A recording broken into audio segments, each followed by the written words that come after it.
Senhor esteja convosco. Ele está no meio de nós. Proclamação do Evangelho de Jesus Cristo, segundo João. Glória a vós, Senhor. Naquele tempo, ao passar, Jesus viu um homem cego de nascença. Os discípulos perguntaram a Jesus: Mestre, quem pecou para que nascesse cego? Ele ou os seus pais? Jesus respondeu: Nem ele nem seus pais pecaram, mas isso serve para que as obras de Deus se manifestem nele. É necessário que nós realizemos as obras daquele que me enviou enquanto é dia. Vem a noite, em que ninguém pode trabalhar. Enquanto estou no mundo, eu sou a luz do mundo. Dito isto, Jesus cuspiu no chão, fez lama com a saliva e colocou-a sobre os olhos do cego. E disse-lhe: Vai lavar-te na piscina de Siloé, que quer dizer enviado. O cego foi, lavou-se e voltou enxergando. Os vizinhos e os que costumavam ver o cego, pois ele era mendigo, diziam: Não é aquele que ficava pedindo esmolas? Uns diziam: Sim, é ele. Outros afirmavam: Não é ele, mas alguém parecido com ele. Mas ele, porém, afirmava: Sou eu mesmo. Então lhe perguntaram: Como é que se abriram os teus olhos? E ele respondeu: Aquele homem chamado Jesus fez lama, colocou-a nos meus olhos e disse-me: Vai a Siloé e lava-te. Então fui, lavei-me e comecei a ver. E perguntaram-lhe: Onde está ele? Respondeu: Não sei. Levaram então aos fariseus o homem que tinha sido cego. Ora, era sábado, o dia em que Jesus tinha feito lama e aberto os olhos do cego. Novamente então lhe perguntaram os fariseus como tinha recuperado a vista. Respondeu-lhes: Colocou lama sobre os meus olhos, fui lavar-me e agora vejo. Disseram então alguns dos fariseus: Este homem não vem de Deus, pois não guarda o sábado. Mas outros diziam: Como pode então um pecador fazer sinais? E havia divergência entre eles. Perguntaram outra vez ao cego: E tu, que dizes daquele que te abriu os olhos? Respondeu: É um profeta. Então os judeus não acreditaram que ele tinha sido cego e que tinha recuperado a vista. Chamaram então os pais dele e lhes perguntaram: Este é o vosso filho, que dizeis ter nascido cego. Como é que ele agora está enxergando? Os pais disseram: Sabemos que este é nosso filho e que nasceu cego. Como agora está enxergando, não sabemos. E quem lhe abriu os olhos, também não sabemos. Interrogai-o, ele já é maior de idade, ele pode falar por si mesmo. Os seus pais disseram isso porque tinham medo das autoridades judaicas. De fato, os judeus já tinham combinado expulsar da comunidade quem declarasse que Jesus era o Messias. Foi por isso que seus pais disseram: É maior de idade, interrogai-o a ele. Então os judeus chamaram de novo o homem que tinha sido cego e disseram-lhe: Dá glória a Deus, nós sabemos que esse homem é um pecador. Então ele respondeu: Se ele é pecador, não sei, só sei que era cego e agora vejo. Perguntaram-lhe então: Que é que ele fez? Como te abriu os olhos?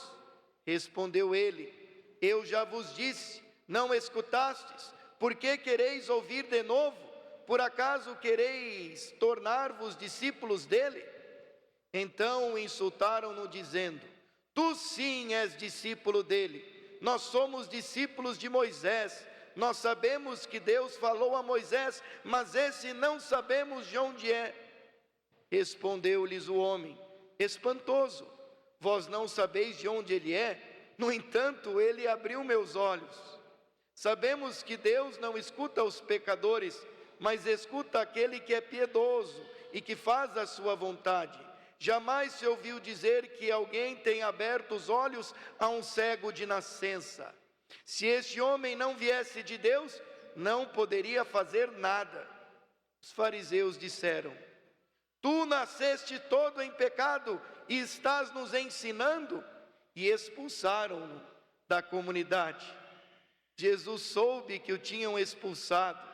Encontrando-o, perguntou-lhe: acreditas no Filho do Homem? Respondeu ele: quem é, Senhor, para que eu creia nele? E Jesus disse: tu o estás vendo, é aquele que está falando contigo. Exclamou ele: eu creio, Senhor. E prostrou-se diante de Jesus. Então Jesus disse: eu vim a este mundo para exercer um julgamento, a fim de que os que não veem vejam, e os que veem se tornem cegos. Alguns fariseus que estavam com ele ouviram isso e lhe disseram: porventura também nós somos cegos? Respondeu-lhe Jesus: se fosseis cegos, não teríeis culpa, mas como dizeis, nós vemos, o vosso pecado permanece. Palavra da salvação. Glória a vós, Senhor.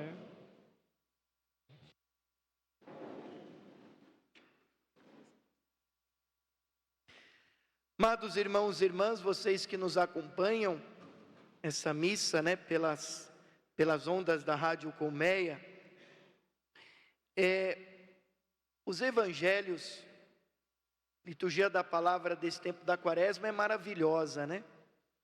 No domingo passado nós meditávamos o encontro de Jesus com a samaritana e aquele belíssimo diálogo de Jesus com aquela mulher samaritana, e nós lembrávamos do nosso batismo.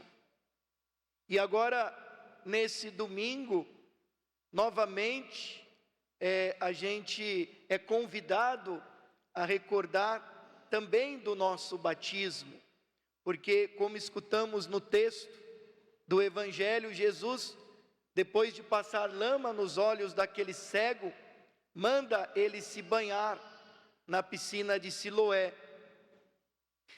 Então também é uma alusão clara ao nosso batismo. E eu tive que proclamar todo este evangelho na versão mais longa, para a gente sentir o peso das palavras e desse diálogo, de Jesus com o cego, depois da comunidade judaica com o cego, e depois esse retorno deste cego agora que enxergava Jesus. Porque esse é o processo que os catecúmenos e também nós temos ou tivemos que passar. Porque um dia todos nós éramos cegos, todos nós estávamos fora da graça de Deus. E o dia em que fomos batizados, fomos inseridos no corpo místico de Cristo, que é a igreja, Ele como enviado do Pai. Então é interessante, porque Jesus vai mandar ele se banhar na piscina de Siloé. Essa piscina de Siloé, da cidade de Giom, era uma piscina que foi construída no tempo do rei Ezequias, e as águas da cidade baixa eram enviadas à cidade baixa, alta de Jerusalém. Por isso é chamada a piscina de Siloé o enviado, porque as águas da cidade baixa são enviadas para a cidade alta, para que as pessoas da cidade alta também tenham acesso à água. Então, quando ele vai se banhar, né, na piscina de Siloé, na piscina do enviado, na verdade, é uma alusão justamente a isso.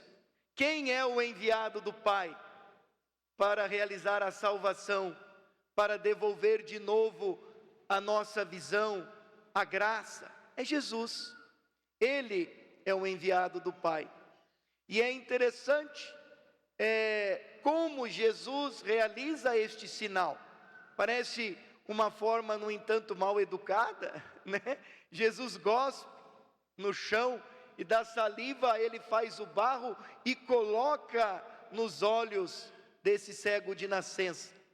Veja que no texto original, em grego, a gente traduz como cego de nascença, mas o termo grego é origem, que remete ao livro do Gênesis, o livro das origens.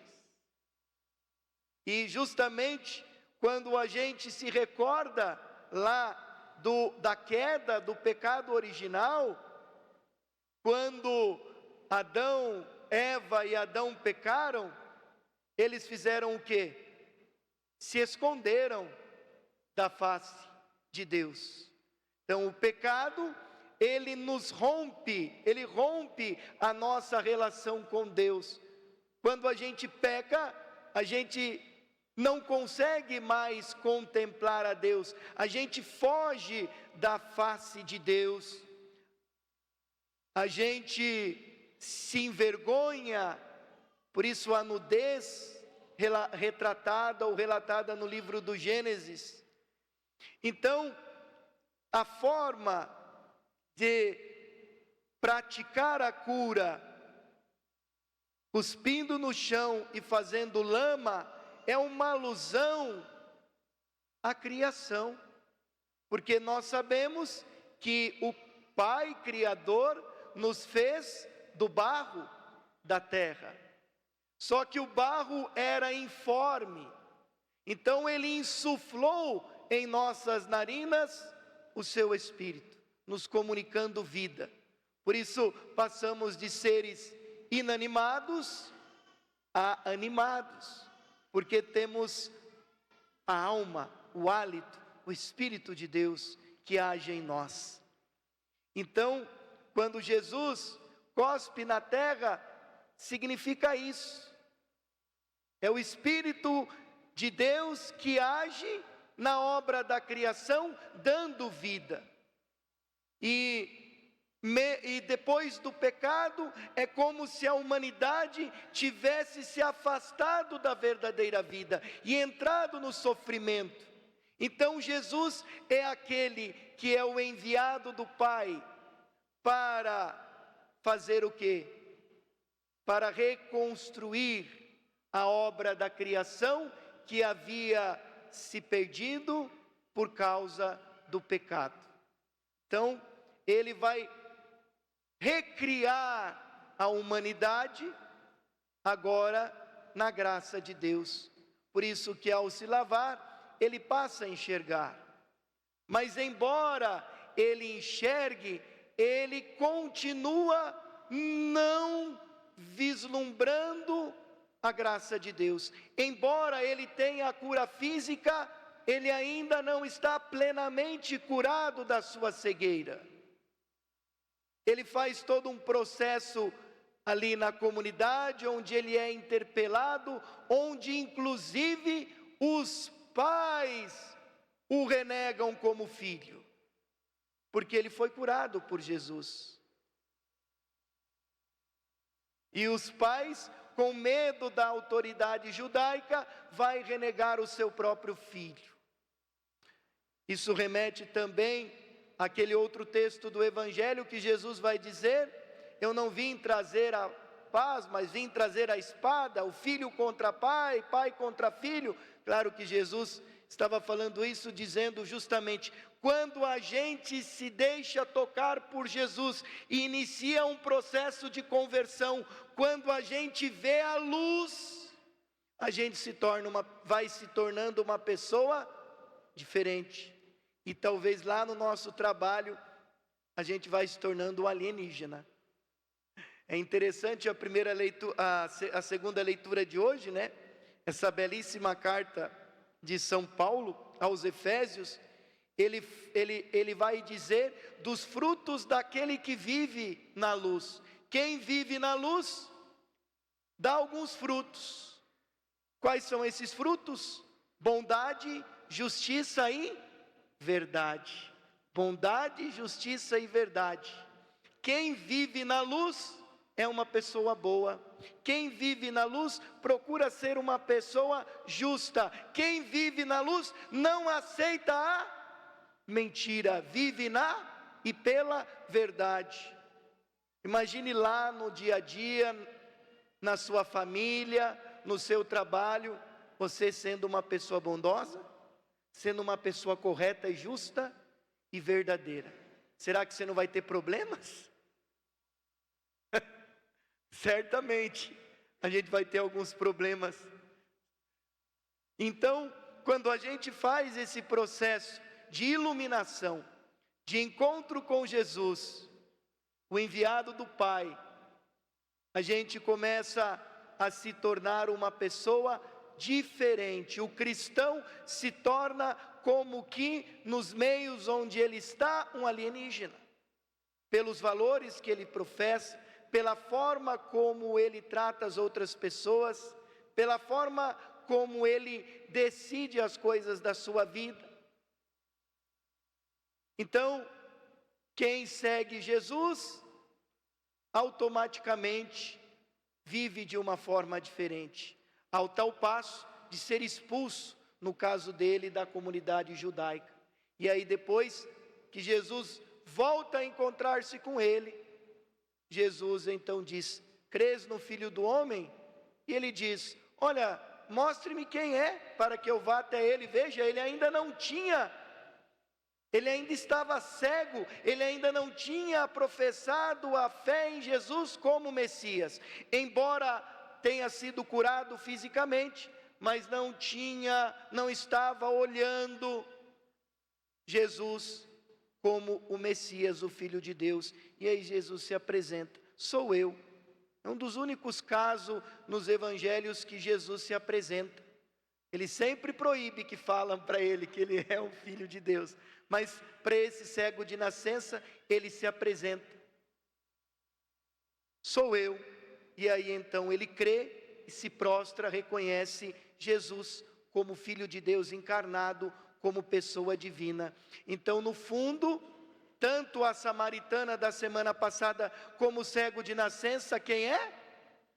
Somos nós, que estamos nesse processo, que fomos iluminados por Cristo pelo batismo, porque quando nós fomos batizados, nós recebemos o quê? Uma vela acesa.